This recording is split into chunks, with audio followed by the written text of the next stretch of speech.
ang sinasabi ko na kung saan ay nakasanayan na namin dito na kapag bagong taon ay nakasanayan na namin na magyakapan at maghalikan. Kaya ikaw kapag meron kang crush ay naku pagkakataon mo na talaga ito. Puntahan mo na siya dito kapag bagong taon ay pagkakataon mo na siyang mahalikan at mayakap. Ito na nga siguro ang masasabi kong naging tradisyon na namin dito sa may probinsya na kung saan ay amin na siyang nakasanayan na kapag bagong taon ay uso dito ang yakapan at halikan. Pero sa pisngi lang ha, sa inyo ba? Ganito din ba ang ginagawa nyo kapag bagong taon? Pa-comment naman dyan sa may baba. Happy New Year na!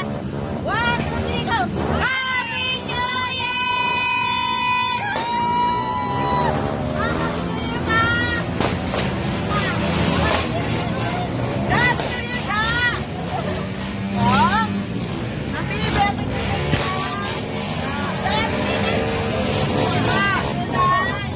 Mikey, Happy New Year!